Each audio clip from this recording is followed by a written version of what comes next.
السلام عليكم، مرحبا بكم معايا في قناتي مطبخ فوزيه. كنتمنى تكونوا بالف خير وباحسن الاحوال. الا كنتي كترمي الزريعه ديال البطيخ فمن بعد هذا الفيديو ما غاديش تبقاي ترميها. وصفه صحيه 100% ولذيذه ديال هذا الصيف. اذا غادي نحتاج البطيخ الصفراء، يمكن لكم ايضا تستعملوا حتى الزريعه ديال السويهله.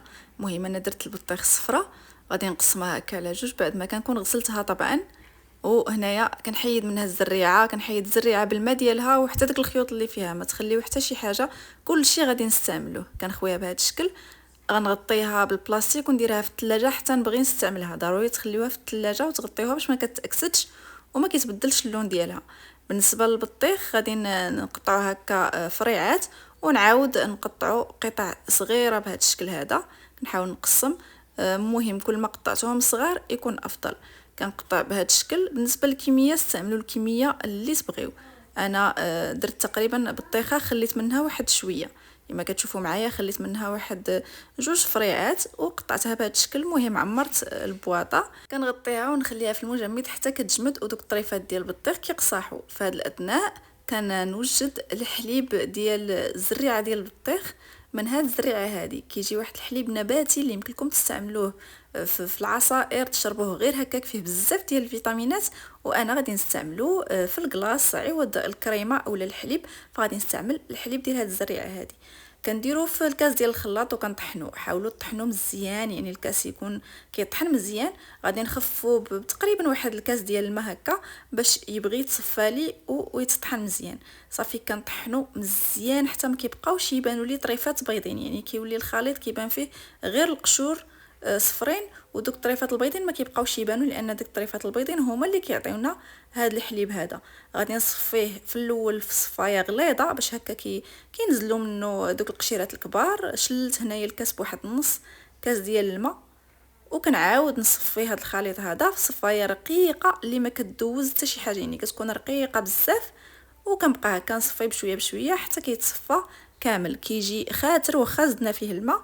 الا ما بغيتوش تضيفوا فيه الماء يمكن لكم ما تضيفوش، غير هو غادي يبقى لكم زعما غادي يضيع لكم، فكنحاولوا نخفوه بشويه ديال الماء باش ما كيضيعش. شوفوا معايا كتبقى غير القشره. وهذا هو الحليب النباتي اللي صاوبنا. يمكن لكم كما قلت لكم ديروه في العصائر وتشربوه غير هكا، كيجي اكثر من رائع. انا غادي نستعملو في الكلاص. اذا بعد ما كيجمدوا الطريفات ديال البطيخ ما كيدوزش بزاف هكا، واحد 3 حتى 4 سوايع كيكونوا جمدوا. كنحاول هكا نفككهم غير بالملعقه باش يسهل عليا نطحنهم. كنخوي منهم غير شويه في الكاس ديال الخلاط. يمكن لكم ديروا الميكسور اولا اللي بغيتو، المهم ما تخافوش راه دغيا كيطحنوا. كنخوي نصف الكميه ديال داك الحليب اللي صاوب ديال الزريعه ديال البطيخ باش هكا كيسهل عليا الطحين وكيعطي واحد المذاق زوين بزاف لهاد البطيخ. وكيكون كلاص طبيعي 100%، ما فيه لا مشتقات الحليب ولا سكر ولا حتى شي حاجه. بالنسبه للبطيخ ضروري تستعملوها تكون حلوه وبنينه، يعني ما تكونش بطيخ باسله، باش هكا الكلاص ديالكم يجي زوين. كنكمل الكميه الاخرى، كنبقى نزيد بشويه بشويه، يعني ما كنضيفش البطيخ كلها في الاول. انا كنطحن وانا كنضيف باش هكا الكاس كيطحن لي مزيان. بعد ما كنكمل كنغطيه وكنردو للمجمد حتى كيشد راسو. بعد ما كيولي بهذا الشكل هذا كنحاول نكسروه هكا شويه بالملعقه وكنطحنو، سواء نطحنوه هكا غير بالميكسور باش ما كيبقاش فيه الثلج، اولا كتعاودوا تطحنوه في الخلاط بنفس الطريقه اللي طحناه المره الاولى.